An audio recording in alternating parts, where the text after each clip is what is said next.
ہماری ہزاروں تقریریں ہوتی ہوں گی، لوگوں کی نصیحتیں ہوتی ہوں گی، لیکن جسے بدلنا ہے بدلتے ہیں، لیکن جسے اسی پر قائم رہنا ہے قائم رہ جاتے۔ لیکن میرے آقا صلی اللہ تعالیٰ علیہ وسلم کی وہ کیا تاثیر تھی۔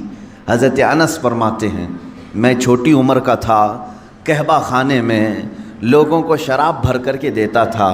شراب حرام نہیں تھی اس وقت اسلام میں پیالوں میں شراب بھر کر دیتا تھا۔ ایک شام لوگ شراب کے پیالے اپنے ہاتھوں میں لیے بیٹھے تھے، اچانک باہر گلیوں سے آواز آئی، قال رسول اللہ صلی اللہ علیہ وسلم حرم الخمر یا ایھا المسلمون، اے مسلمانوں، اللہ کے رسول صلی اللہ علیہ وسلم نے فرمایا ہے آج کے دن سے شراب حرام ہو گئی ہے۔ حضرت انس فرماتے ہیں جس کا پیالہ منہ کے قریب تھا انہوں نے وہیں سے پیالہ چھوڑ دیا، جو آدھی پی چکا تھا باقی گرا دیا، جس کے پاس بھرے مٹکے تھے انہوں نے مٹکے توڑ دیے، اتنا کہ حضرت انس فرماتے ہیں وہ پہلا دن تھا جو میں نے مدینے میں دیکھا، مدینے کی ہر نالی گٹر شراب سے بہہ رہی تھی۔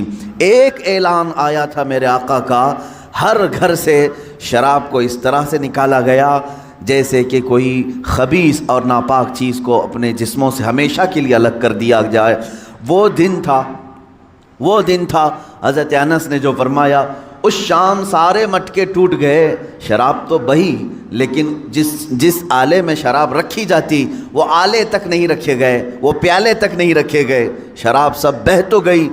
وہ تاریخ ہے، اور آج 14 صدیاں ہو گئی دوبارہ شراب کا قطرہ مدینے کے اندر داخل نہیں ہوا۔ یہ ریولیشن ہے، یہ انقلاب ہے۔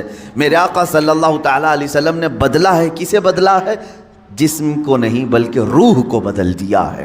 جس کی روح تبدیل ہو جائے تو پھر اسے زیادہ نصیحتوں کی ضرورت نہیں ہوتی، وہ ہر اچھی چیز کو ایکسیپٹ کر لیتا ہے۔ اللہ کے حبیب صلی اللہ تعالیٰ علیہ وسلم کے پاس ایک صحابی ایسے بھی آئے جنہوں نے کہا زمانہ جاہلیت کی 2 چیزیں ایسی ہیں، ان میں سے ایک کو یاد کر کے میں ہنستا ہوں اور ایک کو یاد کر کے روتا ہوں۔ حضور نے پوچھا کہ کون سی ایسی 2 چیزیں ہیں؟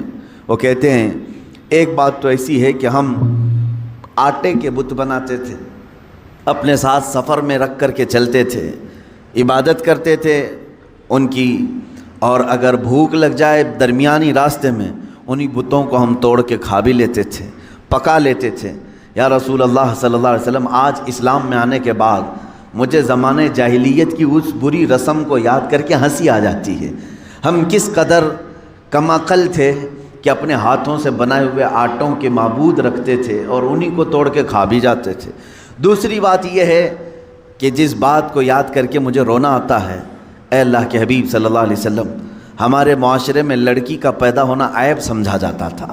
جس گھر میں لڑکی پیدا ہو جائے وہ گھر سے باہر نہیں نکلتا تھا، شرم سے منہ چھپاتا تھا، اس لیے کہ کسی کو داماد بنانا وہ اپنے لیے تذلیل سمجھتے تھے، ذلت والا کام سمجھتے۔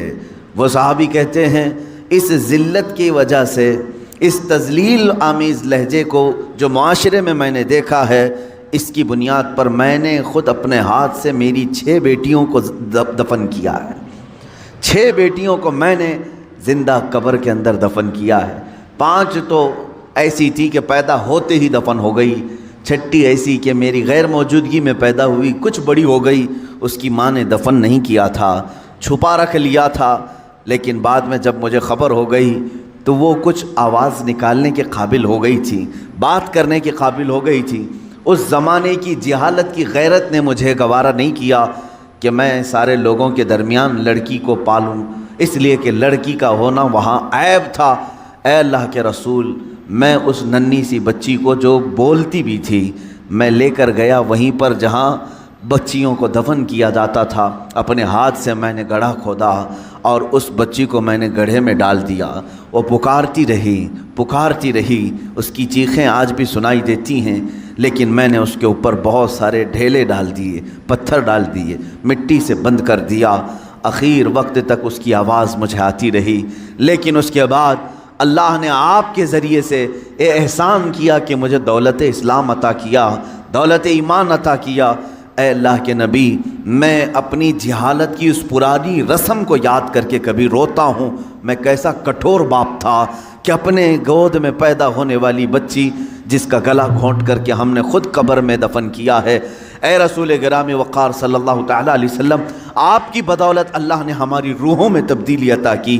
اب ان صحابہ کا حال کیا تھا، ان کا کیا حال تھا؟ اللہ اکبر۔ ایک صحابی حضور پاک صلی اللہ علیہ وسلم کے زمانے کے بعد ایک خاتون جو مدینے کی یہودی عورت ہے، یمن جانا چاہتی ہے، انہی دو نوجوان صحابہ کو سیدنا ابو بکر صدیق رضی اللہ تعالیٰ عنہ نے نگراں بنا کر کے بھیج دیا۔ وہ یمن تک چلی گئی خاتون، لیکن ان دو جوانوں نے سر اٹھا کر اونٹ تک اس عورت کو دیکھا نہیں۔ مدینے سے لے کر یمن تک اس خاتون کو پہنچایا۔ وہاں پہنچنے کے بعد اس خاتون نے کہا، میں مدینہ تو اس لیے چھوڑ آئی تھی کہ مجھے ڈر لگ رہا تھا کہ مسلمان کہیں میری عزت پر حملہ نہ کر دیں۔ میں اکیلی رہ گئی تھی، میرا خاندان نہیں تھا۔ میں یمن میں اپنے خاندان والوں سے ملنے کے لیے آ گئی تھی، لیکن اے یمن والوں تم گواہ رہو، محمد کے جو غلام ہیں وہ عورتوں کی عزت کے محافظ ہوتے ہیں۔ میں نے پورے راستے بھر ان جوانوں کو دیکھا، ایک نظر اٹھا کر کے انہوں نے میری طرف نہیں کیا، اور مجھے جو جو ضرورت ہوتی تھی راستے میں ہر ضرورت کا میرا خیال کیا، لیکن کبھی نظر بھر کر مجھے دیکھا نہیں۔ اور وہیں سے وہ خاتون کہتی ہے، تم سب گواہ ہو جاؤ، جہاں میری عزت کی حفاظت ہے اسی دین میں میں بھی داخل ہوتی ہوں۔ یہ اللہ کے نبی صلی اللہ تعالیٰ علیہ وسلم کا لایا ہوا ریولیشن ہے، انقلاب ہے۔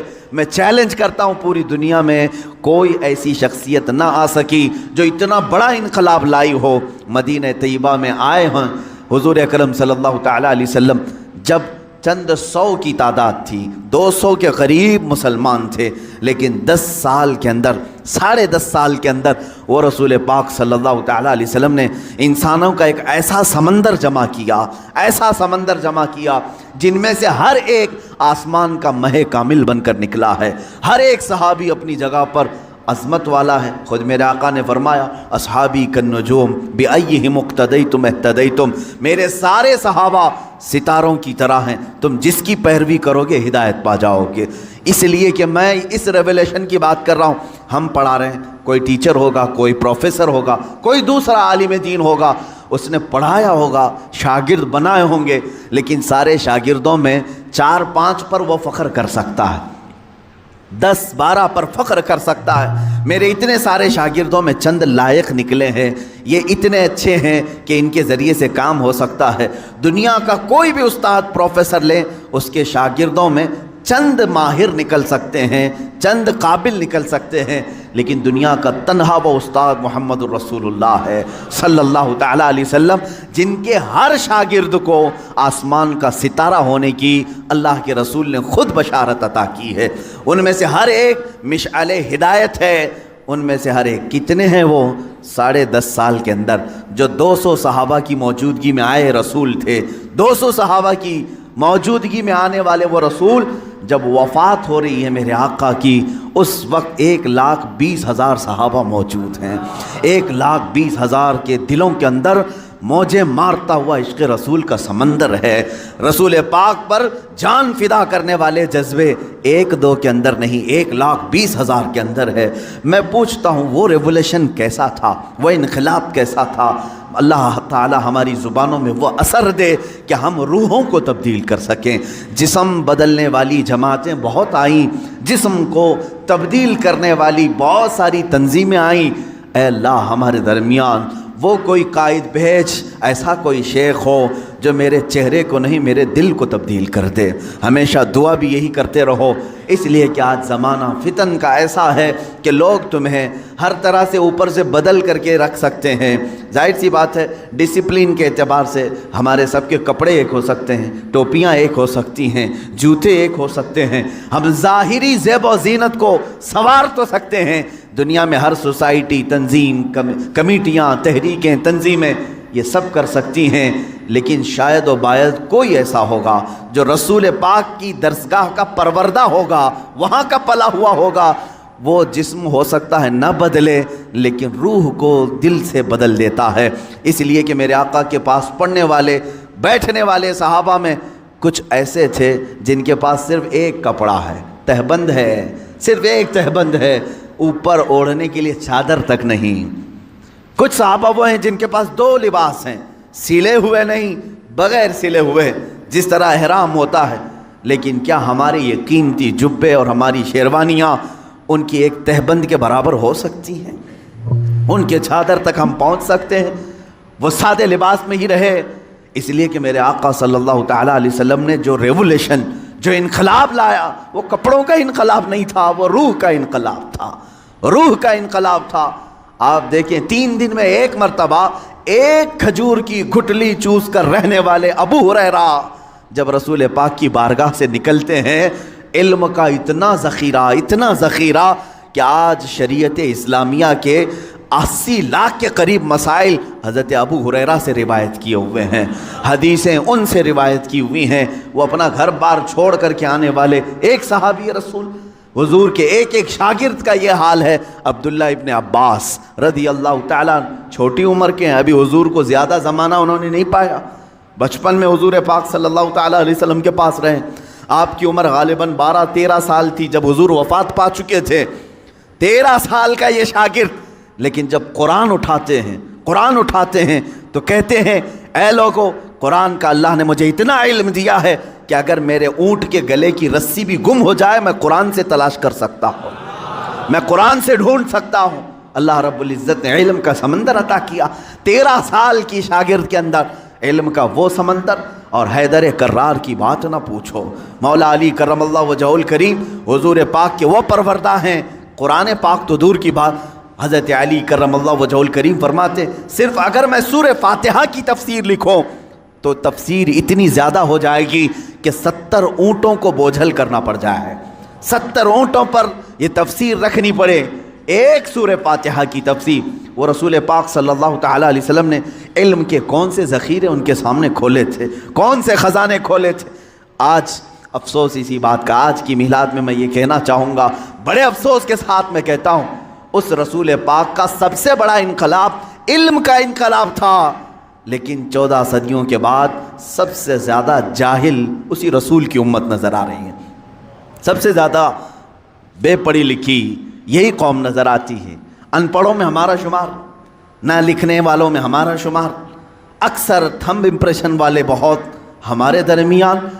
یہ تو امت مسلمہ حضور پاک صلی اللہ تعالیٰ علیہ وسلم کے لائے ہوئے نقش پر نہیں ہے، بلکہ وہاں تو یہ حال تھا کہ باہر یورپ کے لوگ رسول پاک کے شاگردوں کو دیکھ کر فخر کرتے تھے، وہاں کا ہر بچہ لکھنا پڑھنا جانتا ہے۔ یورپ میں تو صرف بادشاہوں کے بچے لکھنا پڑھنا جانتے تھے، عام لوگوں کا تو تعلیم کا حق بھی نہیں تھا، جو رائٹس آف ایجوکیشن ہوتا ہے یورپ میں یہ تھا ہی نہیں، وہاں صرف اور صرف مالداروں کے پاس تھا۔ رسول پاک صلی اللہ علیہ وسلم نے ہر گھر کو تعلیم حاصل کرنے کا حق دیا، بلکہ یوں فرمایا طلب العلم فریضۃ علی کل مسلم و مسلمہ، ہر مسلمان مرد اور عورت پر علم کا حاصل کرنا فرض ہے، فرض قرار دیا۔ تم اپنی زندگی کیسے گزارو گے، اللہ رب العزت کی رضا کیسے حاصل کرو گے، کتنی چیزیں تمہارے لیے حلال ہیں، کتنی چیزیں تمہارے لیے حرام ہیں، یہ سیکھنا تمہارے اوپر فرض ہے۔ آج حیرت کی بات ہے، ہم میں سے اگر 1000 ہوں تو شاید ایک ان کے بیچ میں عالم ہوگا، یا اس سے بھی کم نسبت ہوگی، جو مسائل جانتا ہو، لوگوں کو مسائل بتا سکے، ورنہ عوام الناس کا حال تو یہ ہے، انہیں حرام کی طرف بھی بلائیں تب بھی عمل کر لے، حلال کی طرف بلائیں تب بھی عمل کر لے۔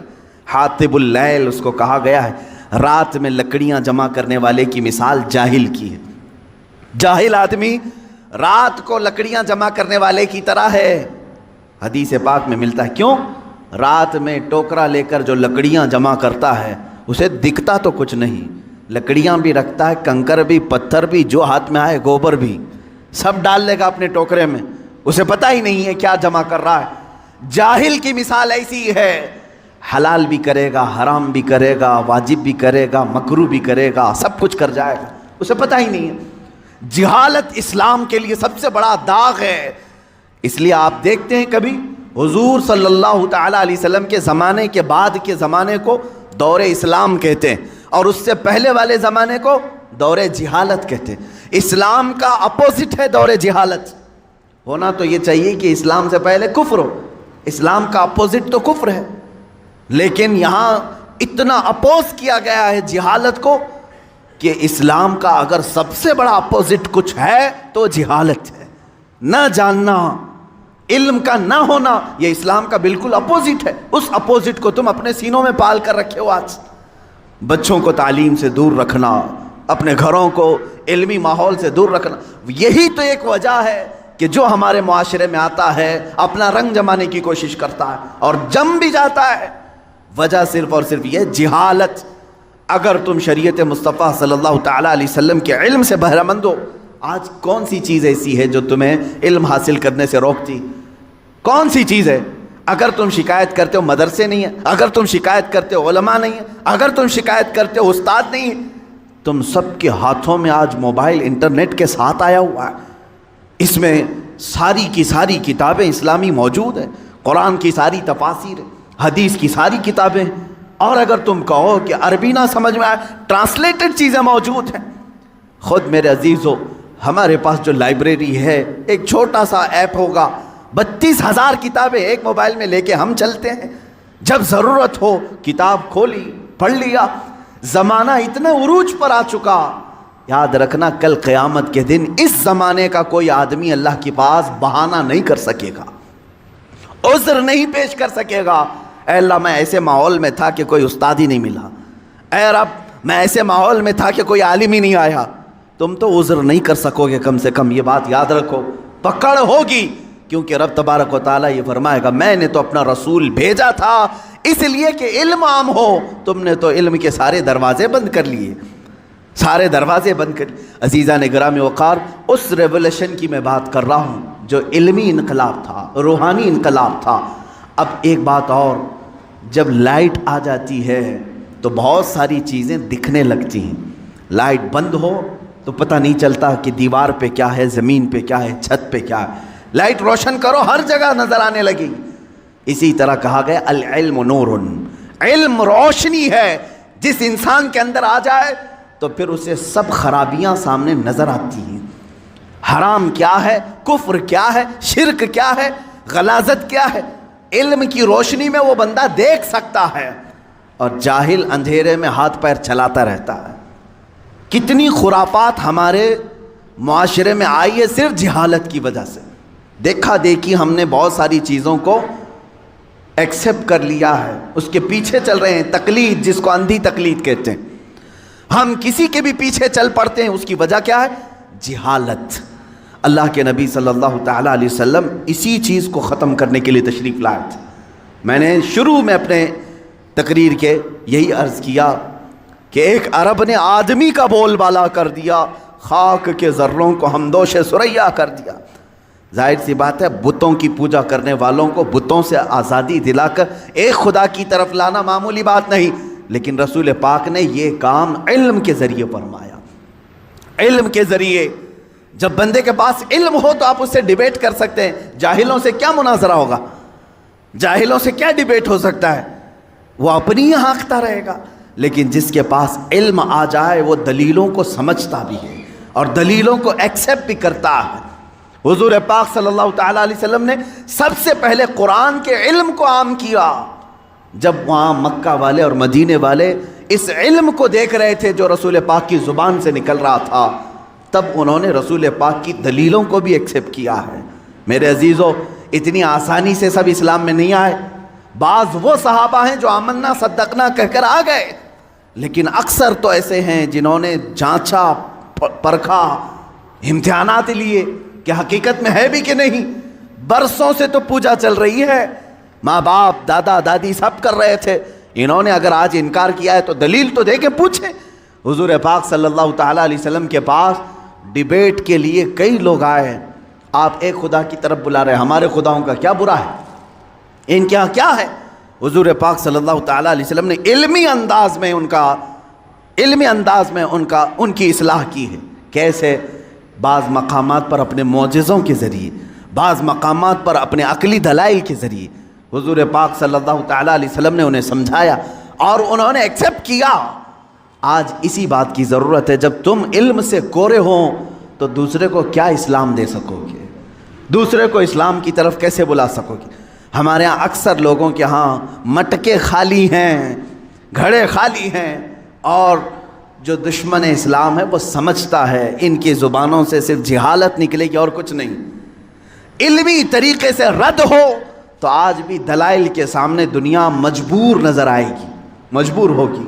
عزیزان گرامی وقار، میں رسول پاک صلی اللہ تعالیٰ علیہ وسلم کے اس ریولیشن کو چاہتا ہوں کہ آپ روح کا انقلاب لے آؤ، روح کی تبدیلی لے آؤ۔ چہرے بدل لینے سے کچھ نہیں ہوتا۔ بعض لوگ داڑیاں تو رکھ لیے لیکن ان کے روح کی گندگی جا نہ سکی۔ بعض لوگ عمامے اور لباس تو صاف کر لیے لیکن اندر کے برے کرتوت جا نہ سکے۔ یہ ایسی ہی ہے جیسے کسی کنویں میں کتا مرا پڑا ہے، آپ نے پانی تو پورا خالی کر دیا، مرے ہوئے کتے کو اسی میں چھوڑ دیا، تو پھر جب پانی آئے گا اس کتے کی مرے ہوئی بدبو آتی رہے گی۔ یہاں لباس تبدیل کرنا، صرف داڑھی رکھ لینا، صرف عمامہ پہن لینا یا صرف ظاہر کو سنبھال لینا اسلام کا یہ تقاضا نہیں، بلکہ اپنے اندر موجود جو غلاظتیں ہیں، جو حرام کی خواہش کرتی ہے، جو تمہارا نفس برائیوں کی طرف توجہ کرتا ہے، اس چیز کو پہلے صاف کریں، پھر آپ جسم پر کچھ بھی کپڑا رکھیں، اللہ رب العزت تمہارے زبان پر اثر پیدا کرے گا۔ اس لیے کہ اب یہ بات زبان سے نہیں دل سے نکلے گی۔ آپ روح کی تبدیلی کی طرف توجہ کریں، روح کی تبدیلی۔ اسی لیے میرے آقا صلی اللہ تعالیٰ علیہ وسلم نے جن لوگوں کو مسیحا بنایا، شاعر نے یہی کہا ہے، خود نہ تھے جو راہ پہ اوروں کے ہادی بن گئے، کیا نظر تھی جس نے کہ مردوں کو مسیحا کر دیا۔ میرے آقا صلی اللہ تعالیٰ علیہ وسلم نے ان کو مسیحا بنایا۔ بعض صحابہ ایسے ہیں، ایک سفر پر ہیں، کہتے ہیں ایک آدمی پیٹ کے درد سے تڑپ رہا تھا۔ صحابہ کو یہ خبر نہیں تھی کہ کیا کیا جائے۔ ایک صحابی آگے بڑھے، انہوں نے کچھ پڑھا، اس پر پھونک دیا، اس کو پیٹ کا درد چلا گیا، ختم ہی ہو گیا، صحیح ہو گیا۔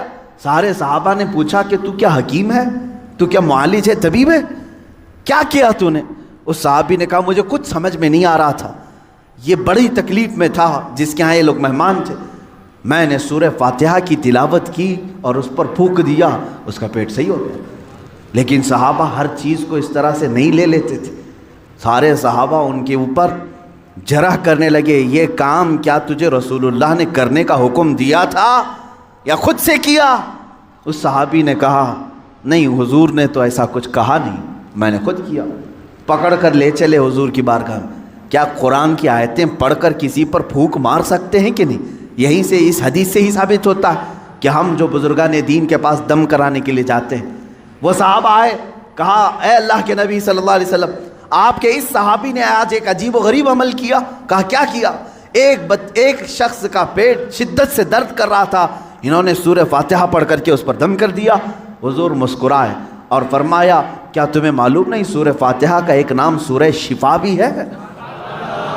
سورہ فاتحہ کا ایک نام سورہ شفا بھی ہے۔ میرے صحابی نے جو کیا بالکل صحیح کیا۔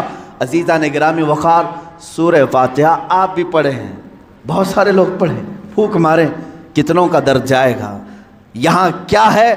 زبان کی تاثیر ہے۔ جب دل اندر سے پاک ہو، زبان سے جو نکلے وہ اثر رکھتا ہے۔ محبوب الہی کے پاس ایک شخص آیا، اس نے اپنی بچیوں کی شادیوں کی شکایت کی کہ گھر میں کچھ بھی نہیں ہے، مال کچھ نہیں ہے، آپ کچھ رحم فرمائیں۔ انہوں نے 2-3 ڈھیلے اٹھائے اور 3 بار قل هو اللہ احد پڑھ کر کے دیا، اس کے ہاتھ میں دیا۔ تو بندہ کہتا ہے میں گھر لے کر گیا، وہ ڈھیلے تو دیکھا وہ سونے کے تھے، گولڈ تھے، میں نے بیچا، شادی کی، لیکن فارمولہ تو مل گیا تھا۔ اس نے بھی اپنے گھر میں ڈھیلے اٹھائے اور قل هو اللہ پڑھنے لگا، 1000 بار پڑھ لیا، ڈھیلا تو ڈھیلا ہی تھا، کچھ نہیں ہوا۔ دوسرے دن وہ آیا محبوب الہی کے پاس، کہا آپ نے اس دن مجھے جو دیا تھا کیا پڑھ کے دیا تھا؟ کہا قل هو اللہ پڑھ کے دیا تھا۔ کہا میں کتنی مرتبہ آپ نے پڑھا تھا شیخ محترم؟ محبوب الہی نے کہا 3 بار پڑھا تھا۔ کہا میں 1000 بار پڑھا، ڈھیلا بدلا ہی نہیں، ویسے ہی ہے۔ محبوب الہی نے فرمایا جا پہلے اپنی روح بدل لے، ہر چیز بدل جائے، اپنا دل بدل لے، اللہ تیری زبان سے ہر چیز کو بدل دے گا۔ آپ کی تاثیر جو ختم ہوگی تو روح کے بدلنے سے، آپ نے اپنی روح کو اور اپنے قلب کو غلاظتوں میں اگر رکھا ہے تو زبان کی تاثیر ختم ہو جاتی۔ حضرت سیدنا سلیمان جزولی رحمۃ اللہ تعالی جو دلائل الخیرات شریف کے مصنف، وہ کہتے ہیں درودوں کا مجموعہ انہوں نے لکھا ہے، کتاب لکھی ہے۔ ہم سفر پر تھے، عصر کی نماز کا وقت تھا، ٹائم ختم ہو رہا تھا، کنواں قریب میں تھا، وضو کرنے کے لیے پانی نکالنے کے لیے کوئی چیز نہیں تھی، ہم پریشان تھے ساتھی لوگ۔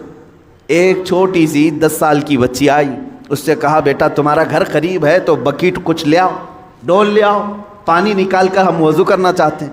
اس لڑکی نے کہا پانی چاہیے آپ کو، وہ گئی اس کنویں کے پاس کھڑی ہو کر اپنا تھوک ڈال دی، تھوک دیا اس میں، اور پانی جوش مار کر اوپر آیا۔ ان لوگوں نے وضو کیا۔ سلیمان جزولی فرماتے ہیں میں نے بچی کو روک لیا، بیٹا رک جا، ہم نماز پڑھیں گے، بعد میں تجھ سے بات کریں گے۔ نماز کے بعد انہوں نے کہا اللہ کا واسطہ دیتا ہوں، کون سا وظیفہ کرتی ہو، کون سا عمل کرتی ہو، تمہارے تھوک سے کنویں کا پانی اوپر تک کیسے آیا؟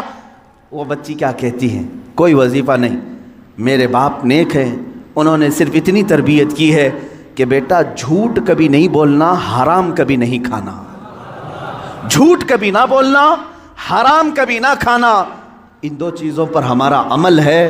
اللہ رب العزت نے زبان میں اثر رکھا ہے۔